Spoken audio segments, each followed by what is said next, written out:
I recently polled you guys on how important visible abs are to an aesthetic physique. Overwhelmingly, you said they're crucial. And honestly, I agree. Visible abs can make or break a physique. Now sure, getting lean helps, but one massive piece people miss is ab training. Your abs are just like any other muscle. If you train them properly, they will grow. And that growth is visible even when you're not stage lean. I've coached plenty of people who didn't need to lose fat to see their abs. They just needed to build them. At the same body fat, a lifter with trained abs will always look more defined than someone who's skinny fat and untrained. So, why are most people wasting their time with endless ab circuits and getting nowhere? Let's take a look at one of the most popular core exercises, the plank. Believe it or not, we actually have one study on ab hypertrophy in soccer players. One of the groups did a variety of plank exercises and grew absolutely no muscle in their abs. This perfectly illustrates the three biggest problems with how most people train abs: no stretch, no progressive overload, and bad technique that emphasizes hip flexion over spinal flexion. These issues don't just apply to planks either. They show up all across ab training. So in this video, I'll break down those problems and show you the only 3 exercises you need that actually fix them. Before we dive into the first exercise, let's quickly address another common belief. Don't I hit my abs enough through squats and deadlifts? Well, no. Those movements challenge your core isometrically, but they involve spinal extension, not spinal flexion, which is the primary function of the rectus abdominis, your six-pack muscle. That's why you feel your lower back and not your abs doing the work. Let's go back to the plank. In a plank, your abs are held in a shortened position the whole time.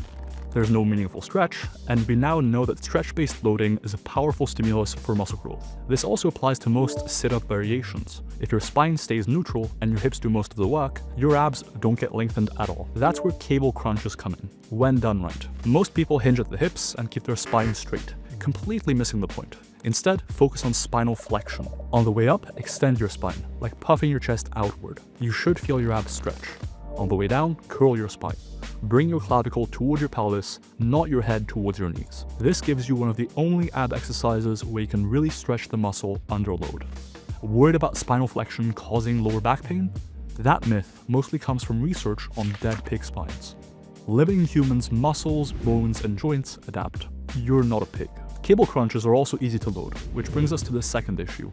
Many bodyweight ab movements people do are notoriously hard to load properly and overload. You can't just add a little resistance each week. You have to do endless reps, which burns a lot, making it hard to hit failure. With something like a cable crunch, you can just add weight and track it, like any other hypertrophy movement. That's what makes it so effective. Don't have cables? Try jackknife sit-ups. They're harder than they look, meaning you probably won't need weight or that many reps. And while you don't get the same stretch, you'll still get a lot of benefit with proper technique. Before we move on to the second exercise, let me tell you about how I've been consuming my creatine. Creatine gummies by Tasty Gains. I tend to forget taking my creatine when it's in powder form. It's just not at the top of my mind. However, since these gummies actually taste pretty good, I end up taking them more consistently than with the chalk aka powdered version. My favorite flavor is the mango and pineapple flavor. Creatine monohydrate is one of the only supplements worth taking for more hypertrophy.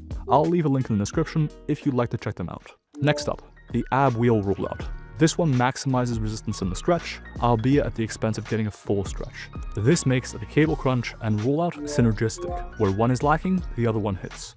The further you extend, the harder it gets. That's because you're increasing the lever arm as you reach the bottom. The research suggests that exercises with a strong stretch bias, maybe especially through resistance in the stretch, may preferentially grow the distal regions of a muscle. In this case, that means growing the lower abs so many people struggle with. I recommend sets of 6 to 10 reps, since these are pretty hard. If you're struggling, do them from your knees, and only go down as far as you can. Want to make them harder? Add a plate to your back, pause at the bottom, or use standing rollouts if you're advanced. No ab wheel? Use a barbell. No barbell? Try dragon flags as a high-effort alternative. Find something sturdy to use for support and place your hands as low as possible. A good starting point is to get up into position by tucking your legs up. Then, keeping your legs straight, slowly lower yourself. Pause at the bottom to maximize tension in the stretch position. Too hard? Tuck your legs the whole time. Too easy? Perform the concentric portion strictly, keeping your legs extended, and never rest your legs on the ground between reps. You might be wondering, if these exercises are so good for ab growth, why do so many fitness influencers and guides still recommend other ones? Well, a lot of previous recommendations on YouTube came from EMG research, which measures the electrical activity in a muscle during an exercise. The problem? High EMG activity doesn't always mean muscle growth. In fact, the current scientific consensus is that EMG shouldn't be used as a proxy for hypertrophy. Unfortunately, many popular YouTubers still do so. In fact, a lot of the highest EMG ab movements are isometric or short range, just like the plank. They feel hard, they light up on a scan, but they don't actually stimulate that much growth. That's why exercises like cable crunches and rollouts, which involve a great stretch, are inherently challenging enough and can be progressively overloaded, probably work better for building visible abs. This third movement is massively underrated. Most people hammer the rectus abdominis but neglect their obliques, which help define the waist and create a dense, carved look from the side.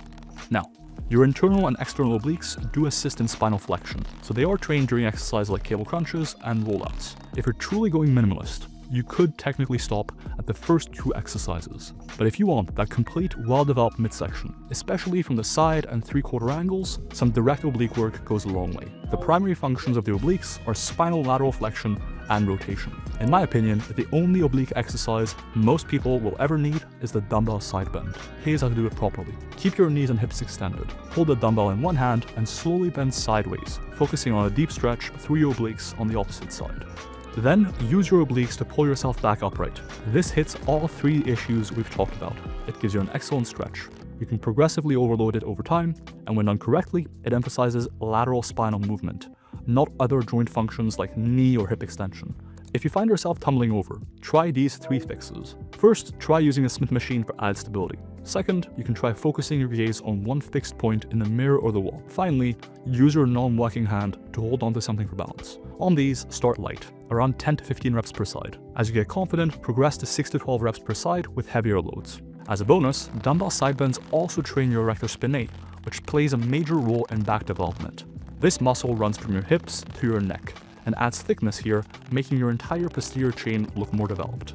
If you don't have access to a dumbbell or want some variation, side bends on a 45-degree back extension machine can also work really well. I just don't have one in a studio gym. If you're looking to finally see your abs and train them in a way that actually works, you should check out my training app, MyoAdapt. You can select exactly which muscles you want to emphasize and even choose whether or not you want to train the obliques directly. MyoAdapt then gives you a customized hypertrophy program that fits your schedule and training preferences. Unlike other apps, it's not just a generic plan. It adapts to your priorities and it actually works. To try it out, just find MyoAdapt on the Apple App Store or the Google Play Store and use code WOLF for a free 2-week trial, so you can see for yourself if it's worth your time. If you'd like me to coach you, consider taking a look at the link above to see what I offer. That's it. Try incorporating these 3 exercises and let me know how it goes. Thank you for watching, and I'll see you guys in that next one.